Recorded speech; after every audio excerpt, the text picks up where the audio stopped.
Hello everyone, welcome back to online study zone. आज के इस वीडियो हम लेकर आए हैं करंट अफेयर्स 2021 का सेट नंबर 8, जिसमें हम लोग बात कर रहे हैं 67वीं बीपीएससी और सीडीपीओ एग्ज़ाम्स के लिए मोस्ट इंपॉर्टेंट करंट अफेयर्स के क्वेश्चंस के बारे में। और ये सारे क्वेश्चंस बिल्कुल एग्जाम्स ओरिएंटेड बनाए गए। ऑप्शन ई आपका इसमें इंक्लूड किया गया ताकि आपको एग्जाम्स वाली फीलिंग है। और साथ ही साथ जो आप लोग कमेंट्स कर रहे थे कि क्वेश्चंस को दोनों लैंग्वेज में रखा जाए, बाइलिंगुअल रखा जाए, तो हमने क्वेश्चंस को बाइलिंगुअल सेट कर दिया है। तो ताकि आपको कोई प्रॉब्लम ना हो, तो अब इस वीडियो को एंड तक देखिए और बताइए कि आप 25 में से कितना स्कोर कर पाते हैं। ठीक है, तो चलिए शुरू करते हैं। फर्स्ट क्वेश्चन ये कह रहा है कि विजय हजारे ट्रॉफी 2020-21 के विजेता कौन रहा। विजय हजारे ट्रॉफी 2020-21 में विजेता कौन रहा है? तो यहाँ पे हम कह सकते हैं ऑप्शन बी यानी मुंबई। राइट, ऑप्शन बी को टिक करेंगे, मुंबई। अब यहाँ पे ध्यान से समझिएगा, जो चारों ऑप्शन देख रहे हैं वो कहीं ना कहीं कंफ्यूज कर सकते हैं। मुंबई विजेता रहा तो उप विजेता कौन रहा? उप विजेता के रूप में हम कह सकते हैं यहाँ पे आपका उत्तर प्रदेश। ठीक है, उत्तर प्रदेश यहाँ पे सेकेंड रैंक पे यानी उप विजेता रहा। तमिलनाडु की बात करें तो सैयद मुश्ताफ जो अली ट्रॉफी होती है उसके विजेता रहा तमिलनाडु। किसे हरा करके विजेता बना? बड़ौदा को हरा करके, यानी कि रनर अप कह सकते हैं या फिर उप विजेता कह सकते हैं। तो ये चारों इंपॉर्टेंट हैं, इसे याद रखिएगा। सेकेंड क्वेश्चन देखिए, ग्रीष्मकालीन पैरालंपिक 2021 का शुभांकर क्या था? यानी मस्कट की बात की जा रही है किसकी? तो ग्रीष्मकालीन पैरालंपिक जो खेल हुई हाल ही में, उसका मस्कट क्या था? तो यहाँ पे करेक्ट आंसर हो जाएगा ऑप्शन बी, सोमाइटी। ठीक है, सोमाइटी ऑप्शन बी। अगर आपने मीराई तोबा को टिक किया है तो थोड़ा सा मिस्टेक आपने किया। मीराई तोबा की बात करें तो ये ग्रीष्मकालीन ओलंपिक का मस्कट था, शुभांकर था। तो इस तरह से थोड़ा सा कंफ्यूज हो सकते हैं, अगर अच्छे तरीके से नहीं याद रखेंगे तो कन्फ्यूजन्स होना जायज़ है। लेकिन अगर हम यहाँ पे थर्ड और फोर्थ ऑप्शंस के बारे में बात करें तो ये भी इंपॉर्टेंट है, क्योंकि चेन की बात करें जैसे कि कांगकोंग हो गया, लियान और चेन, ये तीनों जो हम कह सकते हैं फ्रेंड्स, जो एशियाई खेल 2022 में होने वाला है, एशियाई खेल 2022 में, उसका हम इसका मस्कॉट कह सकते हैं। यानी जो चीन में होने वाला है हांगजू प्रांत में, तो वहाँ का ये मस्कॉट है, इसको याद रखिएगा। और रूबी गुल्ला की बात करें तो रूबी गुल्ला एक प्रकार का पक्षी है जो कि हम कह सकते हैं 36वां राष्ट्रीय जो खेल होने वाला है, 36वां राष्ट्रीय खेल, उसका ये मस्कॉट रखा गया रूबी गुल्ला। तो ये चारों के चारों इंपॉर्टेंट है, अच्छे से याद रखना है। अगला प्रश्न देखिए, हाल ही में चर्चा में रहा कमलम क्या है? हाल ही में चर्चा में रहा कमलम क्या है? तो कमलम की अगर हम यहाँ पे बात करें तो राइट आंसर क्या हो जाएगा? Option B, dragon fruit. ठीक है, ड्रैगन फ्रूट, इसका नाम बदल करके कमलम कर दिया गया। तो ये आपको याद रखना है। किसने किया? तो गुजरात की सरकार ने किया। राइट, गुजरात की सरकार ने ड्रैगन फल का नाम बदल करके कमलम कर दिया गया। तो इसे याद रखना है। चलिए आगे बढ़ते हैं। और नेक्स्ट क्वेश्चन क्या है? हाल ही में बिहार का पहला राजकीय पक्षी महोत्सव कलरव जो है, कलरव का आयोजन किस जिले में स्थित नागानट्टी बर्ड सेंचुरी में किया गया? तो नागानट्टी बर्ड सेंचुरी में किया गया कलरव पक्षी जो महोत्सव था, बिहार का पहला था, किस जिले में किया गया? तो यहाँ पे कह सकते हैं जमुई।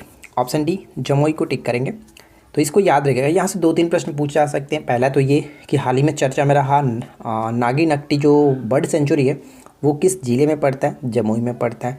साथ ही साथ ये जो पक्षी महोत्सव हुआ किस राज्य में मनाया गया? तो बिहार। इस तरह से पूछा जा सकता है। अगला प्रश्न, हाल ही में अंतर्राष्ट्रीय योग महोत्सव का आयोजन कहाँ किया गया? अंतर्राष्ट्रीय योग महोत्सव का आयोजन हाल ही में कहाँ पर किया गया? ऑप्शन सी, ऋषिकेश में किया गया। इसे याद रखिएगा, उत्तराखंड के ऋषिकेश में। नेक्स्ट वन, हाल ही में भारतीय भूवैज्ञानिक सर्वेक्षण ने किस राज्य में वैनेडियम के भंडार की खोज की है? वैनेडियम की भंडार की खोज की है किस राज्य में? ऑप्शन सी को टिक करेंगे, अरुणाचल प्रदेश। अरुणाचल प्रदेश। अगला प्रश्न, हाल ही में किस राज्य सरकार ने नई पर्यटन नीति 2021 से 25 की घोषणा की है? नई पर्यटन नीति 2021 से 25 की घोषणा की है किस राज्य की सरकार ने? तो अगर आपने ऑप्शन बी को टिक किया तो बिल्कुल सही है, गुजरात। ध्यान रखिएगा, गुजरात। और यहाँ पे अगर नई पर्यटन नीति की बात कर रहे हैं तो हमने गुजरात से संबंधित एक और चीज़ देखा था, नई ऊर्जा नीति। नई ऊर्जा नीति को भी गुजरात ने ही लागू किया है, इसे भी याद रखिएगा। आगे बढ़ते हैं। नेक्स्ट वन देखिए, हाल ही में भारत की पहली एयर टैक्सी सेवा का परिचालन किस राज्य में किया गया? एयर टैक्सी सेवा का परिचालन किस राज्य में किया गया? तो यहाँ पे करेक्ट होगा ऑप्शन डी, हरियाणा। ठीक है, हरियाणा में अगर हम बात करें कि कहाँ से कहाँ किया गया, चंडीगढ़ से हिसार। ये ध्यान रखिएगा, पूछा जा सकता है। चंडीगढ़ से हिसार, जो कि यहाँ के जो मुख्यमंत्री थे मनोहर लाल खट्टर ने हरी झंडी दिखा करके इसको रवाना किया था, परिचालन किया था। ठीक है, चंडीगढ़ से हिसार। फिर से एक चीज़ आपसे रिक्वेस्ट करूंगा कि अगर आपको ये वीडियो पसंद आए तो प्लीज़ वीडियो को लाइक कर दीजिएगा, और साथ ही साथ अगर आपने अभी तक चैनल को सब्सक्राइब नहीं किया तो सब्सक्राइब ज़रूर करके रखें, क्योंकि यहाँ पे आपको इसी तरह की रोज़ाना वैल्यूएबल कंटेंट प्रोवाइड कराई जाती है। नेक्स्ट वन देखिए, भारत और किस देश ने संयुक्त रूप से एक ऐसा सेंसर विकसित किया जो कि सीवेज के पानी में मौजूद कोरोना वायरस का पता लगा सकेगा। तो भारत और किस देश ने संयुक्त रूप से इसको विकसित किया है, इस सेंसर को विकसित किया? तो right answer will be option E को टिक करेंगे, क्योंकि इसको ब्रिटेन ने विकसित किया। भारत और ब्रिटेन ने संयुक्त रूप से विकसित किया, तो करेक्ट आंसर क्या हो जाएगा? Option E. चलिए आगे बढ़ते हैं। नेक्स्ट वन देखिए क्या है, मैक्स 1407 नई कीट प्रतिरोधी क्षमता वाली किसकी किस्म है? यानी MACS, जिसको मैक्स कह सकते हैं, मैक्स 1407 किसकी किस्म है? तो ये सोयाबीन की किस्म है। ठीक है, सोयाबीन की किस्म है, इसको याद रखना है, ऑप्शन बी। नेक्स्ट वन, निम्नलिखित में से किस राज्य के कह सकते हैं पेदापल्ली जिले के रामागुंडम में भारत का सबसे बड़ा तैरता हुआ सोलर प्लांट स्थापित किया जा रहा है? रामागुंडम से आपको क्लियर हो जाना चाहिए, किस राज्य में? तो ऑप्शन सी, तेलंगाना। ठीक है, अगर हम यहाँ पे एक छोटा सा पॉइंट और डिस्कस करें कि ये जो आपका सबसे बड़ा तैरता हुआ सोलर प्लांट होगा, तो इस कितने मेगावाट का होगा? ये तो डेफिनेटली क्वेश्चंस बन सकते हैं।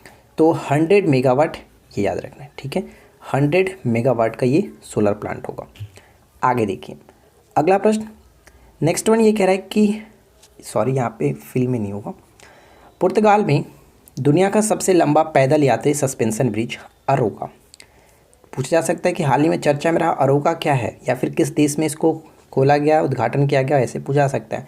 का उद्घाटन किया गया, जिसकी लंबाई कितनी होगी? यानी ये अरोका जो पुर्तगाल ने विकसित किया, दुनिया का सबसे लंबा पैदल यात्री सस्पेंशन ब्रिज, इसकी लंबाई कितनी है? तो इसकी लंबाई 516 मीटर। ठीक है, 516 मीटर, ये याद रखना है। आगे देखिए नेक्स्ट प्रश्न है कि हाल ही में किस राज्य में भारत का पहला वन चिकित्सा केंद्र शुरू किया गया? भारत का पहला वन चिकित्सा केंद्र कहाँ पर शुरू किया गया, किस स्टेट में स्टार्ट किया गया? Option B, Uttarakhand. Option B को टिक करेंगे, उत्तराखंड, ध्यान रखिएगा। अगला प्रश्न गेस कीजिए, भारत ने किस देश के साथ मिलकर के वर्ष 2021 को पर्यावरण वर्ष के रूप में मनाने का निर्णय लिया? यहाँ पे देखिए जितने भी प्रश्न आपको कराए जाते हैं, और ऊपर से आपको ऑलरेडी 7 जो कह सकते हैं पार्ट कराया गया, तो 7 पार्ट को अगर आपने नहीं देखा है तो मैं आपको रिकमेंड करूँगा कि प्लीज़ ज़रूर देख लीजिएगा। साथ ही साथ इसके आने वाले जो भी सीरीज़ है उसको फॉलो करते रहिए, फॉलो करने के लिए सब्सक्राइब करके रखिए। तो फिलहाल बात करते हैं कि पर्यावरण वर्ष के रूप में मनाया, तो करेक्ट आंसर हो जाएगा ऑप्शन डी, फ्रांस। ठीक है, भारत ने फ्रांस के साथ मिलकर के 2021 को पर्यावरण वर्ष के रूप में मनाने का निर्णय लिया। अगला प्रश्न देखिए, हाल ही में किस देश ने नई डिजिटल मुद्रा बिटकॉइन बनाने का घोषणा की है? बिटकॉइन, किस देश ने नई डिजिटल मुद्रा बिटकॉइन को बनाने की घोषणा की है? Option A, United kingdom. नाम में ही थोड़ा सा दिख रहा होगा ब्रिटेन, यानी कि बिटकॉइन। ठीक है, ब्रिट, तो ब्रिटेन करेक्ट होगा। हाल ही में चर्चा में रहा नंताज नाभिकीय संयंत्र किस देश में स्थित है? तो ये चर्चा में क्यों रहा, सबसे पहले ये बात कर लेते हैं। देखिए नंताज जो है, यहाँ पे हाल ही में इस पर हमला हुआ था, हमला किया गया, जिसके पश्चात ईरान ने इस, यानी कि करेक्ट आंसर क्या होगा? ऑप्शन बी, ईरान ने इस संयंत्र के सर्वोच्च स्तर पर यूरेनियम संवर्धन शुरू किया। ठीक है, तो ध्यान रखिएगा, ऑप्शन हम बी को टिक करेंगे, ईरान के साथ इसका सही संबंध होगा नंताज। नौरा अल मतरूसी हाल ही में निम्नलिखित में से किस वजह से चर्चा में रही है? नौरा अल मतरूसी, क्या होगा राइट आंसर? थोड़ा सा ऑप्शन बड़ा है तो आप इसको आसानी से पढ़ लीजिए, आराम से पढ़ करके गेस कीजिए कि सही आंसर क्या होना चाहिए।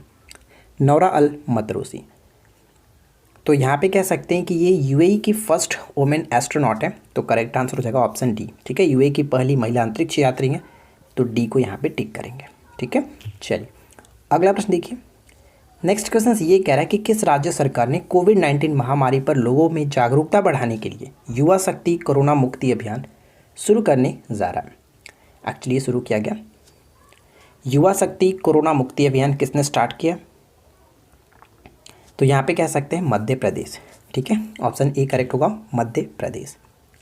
नेक्स्ट क्वेश्चन, हाल ही में जारी IMD के विश्व प्रतिस्पर्धात्मक सूचकांक 2021 में किस स्थान पर है? भारत की बात की जा रही है, भारत किस स्थान पर है? तो यहाँ पे देखिए IMD की बात करें तो क्या होता है? IMD यानी इंस्टीट्यूट फॉर मैनेजमेंट डेवलपमेंट, ठीक है, इंस्टीट्यूट फॉर मैनेजमेंट डेवलपमेंट में विश्व प्रतिस्पर्धात्मक सूचकांक 2021 में भारत किस स्थान पर है? तो भारत इसमें हम कह सकते हैं 43, राइट, ऑप्शन हम यहाँ पे सी को टिक करेंगे 43। लेकिन बात करते हैं कि फर्स्ट रैंक किसको मिला है? फर्स्ट रैंक स्विट्ज़रलैंड को मिला, जबकि सेकेंड रैंक स्वीडन को मिला है और थर्ड रैंक जो मिला वो डेनमार्क को मिला है, ठीक है, डेनमार्क को। 2020 की बात करते हैं तो 2020 में हम कह सकते हैं कि टॉप पे सिंगापुर था, इसको याद रखिएगा, टॉप पे सिंगापुर था। चलिए फिलहाल हम बढ़ते हैं अगले प्रश्न की तरफ। नेक्स्ट क्वेश्चन है कि हाल ही में WHO ने कोरोना वायरस की पहचान की है जिसे लेम्डा नाम दिया गया, इसकी उत्पत्ति मानी जाती है। WHO ने कोरोना वायरस की एक नई पहचान की जिसका लेम्डा नाम रखा गया, तो इसकी उत्पत्ति कहाँ से मानी जाती है? इसकी उत्पत्ति दक्षिण अमेरिका से मानी जाती है, ऑप्शन डी यहाँ पे बिल्कुल सही आंसर होगा, ठीक है। चलिए अगला प्रश्न देखिए, हाल ही में भारत ने भूटान के साथ निम्नलिखित में से किस क्षेत्र में सहयोग हेतु समझौते पर हस्ताक्षर किया? भारत और भूटान ने हाल ही में समझौता किया किस क्षेत्र में? तो यहाँ पे कह सकते हैं इन्वायरमेंट यानी पर्यावरण के क्षेत्र में हाल ही में समझौता हुआ है। और आपको पता ही है कि भूटान जो है वो कितना स्ट्रिक्ट है, क्योंकि ऐसा कहा जाता है कि भूटान के 70% भाग पर अनिवार्य है कि पेड़ पौधे होना चाहिए, ठीक है। तो 70% यहाँ पे इस तरह से आप याद रख सकते हैं। अगला प्रश्न देखिए कि विश्व शरणार्थी दिवस कब मनाया जाता है? विश्व शरणार्थी दिवस प्रत्येक वर्ष कब मनाया जाता है? तो ये 20 जून को प्रत्येक वर्ष मनाया जाता है, ठीक है। 27 जून की बात करें तो 27 जून को कह सकते हैं MSME डे के रूप में मनाते हैं। 29 जून को हम लोग राष्ट्रीय सांख्यिकी दिवस के रूप में मनाते हैं। और 21 जून तो आपको पता ही है। 21 जून क्या होता है, जल्दी से सोचिए। 21 जून अंतर्राष्ट्रीय योग दिवस, ठीक है, अंतर्राष्ट्रीय योग दिवस। नेक्स्ट क्वेश्चन है कि चीनी अंतरिक्ष यान सोनझोउ 12 जल्द ही लॉन्ग मार्च रॉकेट की सहायता से किस रेगिस्तान में उड़ान भरेगा? तो यहाँ पे हम कह सकते हैं ऑप्शन सी यानी कि गोबी रेगिस्तान, ठीक है, गोबी रेगिस्तान, सी को टिक करेंगे। अगला प्रश्न देखिए, नेक्स्ट वन है कि हाल ही में एक 15 मीटर लंबी कॉफ़ी का पेड़, कह सकते हैं इसका नाम क्या, पायरोस्ट्रिया लालजी, ठीक है, पायरोस्ट्रिया लालजी किस राज्य में या फिर केंद्र शासित प्रदेश में खोजा गया? पायरोस्ट्रिया लालजी जो कि कॉफ़ी का पेड़ है, 15 मीटर लंबा है, हाल ही में खोजा गया किस स्टेट में या फिर किस यूनियन टेरिटरीज में? तो यहाँ पे करेक्ट होगा ऑप्शन सी, अंडमान निकोबार, सी को टिक करेंगे। देखिए आज के इस वीडियो का आखिरी प्रश्न है और अच्छे तरीके से राइट आंसर दीजिएगा। हाल ही में किसने आदि प्रशिक्षण पोर्टल लॉन्च किया? आदि प्रशिक्षण पोर्टल को लॉन्च किया और ये जो प्रशिक्षण लॉन्च किया गया, पोर्टल जो लॉन्च किया गया, ये UNDP के सहयोग से किया गया, ठीक है, UNDP के सहयोग से किया गया। और मैं आपको बता दूं कि इसका उद्देश्य क्या है, देश भर में आयोजित होने वाले प्रशिक्षण कार्यक्रमों की जो व्यापक जानकारी होगी उसको प्रदान करना है। तो ये जो स्टार्ट किया गया किसके द्वारा? अर्जुन मुंडा के द्वारा, यानी ऑप्शन डी होगा राइट आंसर। यहाँ से एक छोटा सा मैं प्रश्न पूछता हूँ कि UNDP का फुल फॉर्म क्या होता है? सभी लोग कमेंट्स करके बताएगा, क्योंकि ये क्वेश्चंस बहुत ज़्यादा इंपॉर्टेंट है, अक्सर पूछा जाता है कि UNDP का फुल फॉर्म क्या है। तो नीचे जरूर कमेंट्स करके बताएगा। वीडियो कैसी लगी नीचे कमेंट्स करके बता सकते हैं, क्योंकि आपका कमेंट हमें थोड़ा सा मोटिवेट करता है इस तरह की वीडियो लाने पर। और साथ ही साथ चैनल को सब्सक्राइब करके रखिए, नोटिफिकेशन बेल को ऑन रखिए ताकि आपको रेगुलर वीडियो मिल पाए। तो चलिए हम लोग मिलते हैं नेक्स्ट क्लास में। Thanks for watching.